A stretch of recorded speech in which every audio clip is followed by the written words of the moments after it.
अस्सलामु अलैकुम वरहमतुल्लाहि वबरकातुहू नहमदुहु व नुसल्ली अला रसूलिहिल करीम।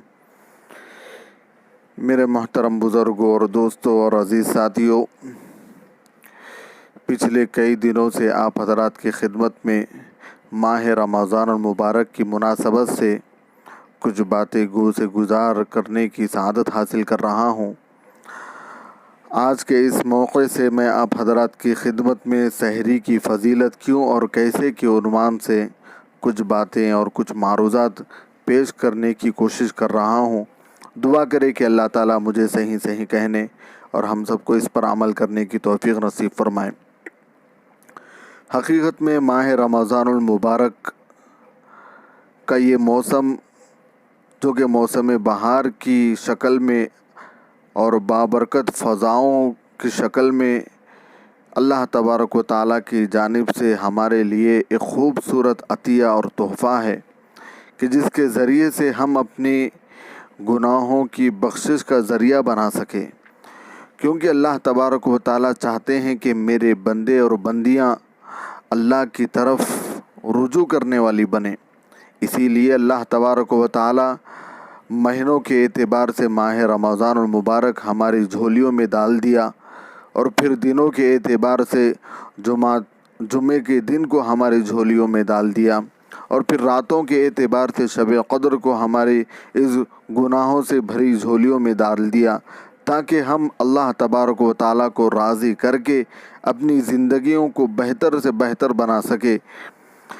मेरे दोस्तों, वाज़े रहे कि जब बंदे की तरफ से मज़कूरा चीज़ें खुलूस व लिल्लाहियत के साथ पेश आती है, यानी कोई भी अमल हो, जब उसमें खुलूस व लिल्लाहियत पैदा होगी तो अल्लाह की रहमत भी जोश मारती नज़र आएगी।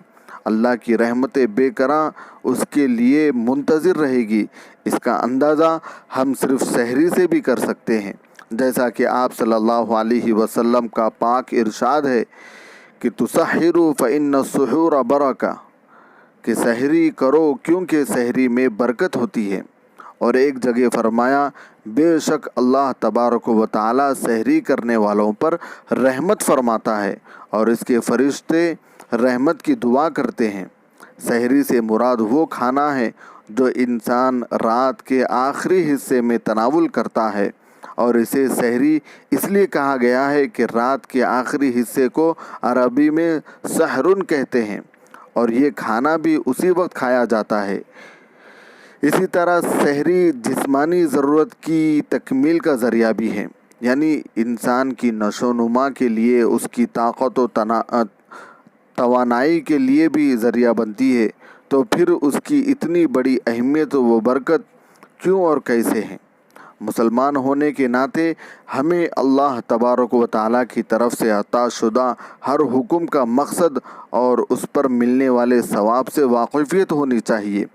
अगरचे सहरी जिस्मानी ज़रूरत की तकमील का सबब है, लेकिन अल्लाह तबारक व तआला की तरफ से बड़ी बरकतों का ज़रिया भी है।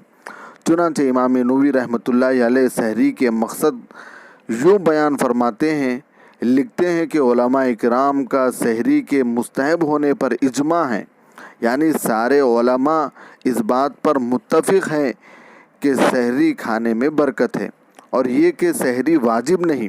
सहरी में बरकत का मामला भी वाज़े है, क्योंकि सहरी करने से रोज़े में मदद मिलती है और सारा दिन जिस्म तवाना रहता है। चूँकि सहरी खाने की वजह से रोज़े में मशक्क़त का एहसास कम हो जाता है, उसकी बिना पर मज़ीद रोज़े रखने को भी दिल करता है। लिहाजा सहरी के बाबरकत होने के मुतालिक यही माना और मफ़हूम सही है।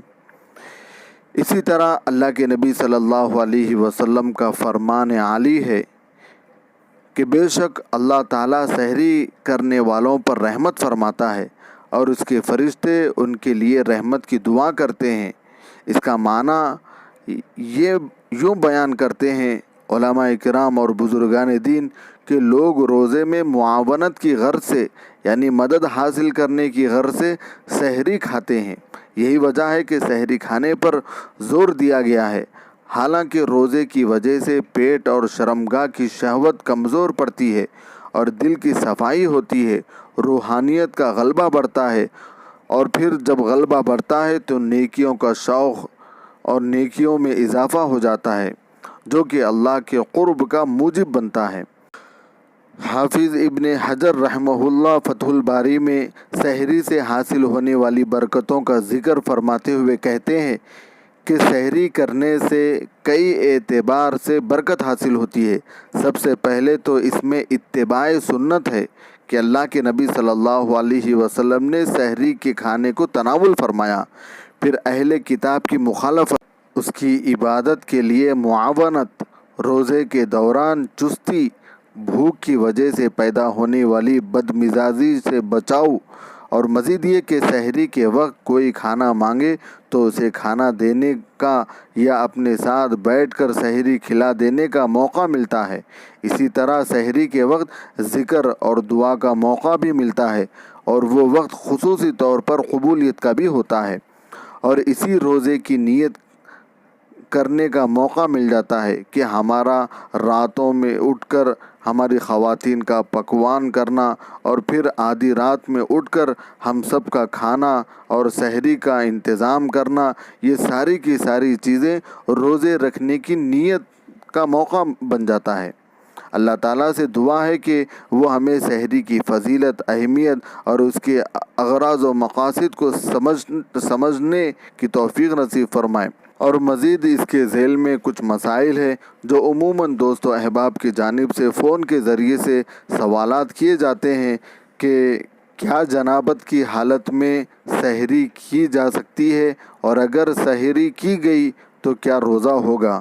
تو اس کا سیدھا اور سادہ جواب یہی ہے کہ پہلی بات تو ہم اگر شادی شدہ ہیں، ہم بستری کے بعد سب سے پہلے غسل کر لیں، اور اگر اتفاقی طور پر اگر ہم غسل نہ کر سکے اور جنابت کی حالت ہی میں ہم نے سحری کر لی تو اس کی سحری بھی ہو جائے گی، اور اس سے حاصل کیا جانے والا روزہ بھی اس کا قبول ہو جائے گا۔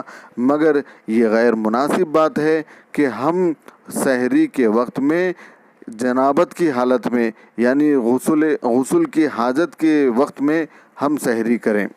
اور اسی طریقے سے ہم میں سے بعض دوست و احباب نیند کے غلبے کی وجہ سے یہ کہہ کر سحری نہیں کرتے کہ ہم روزہ تو رکھ لیں گے مگر بنا سحری کے۔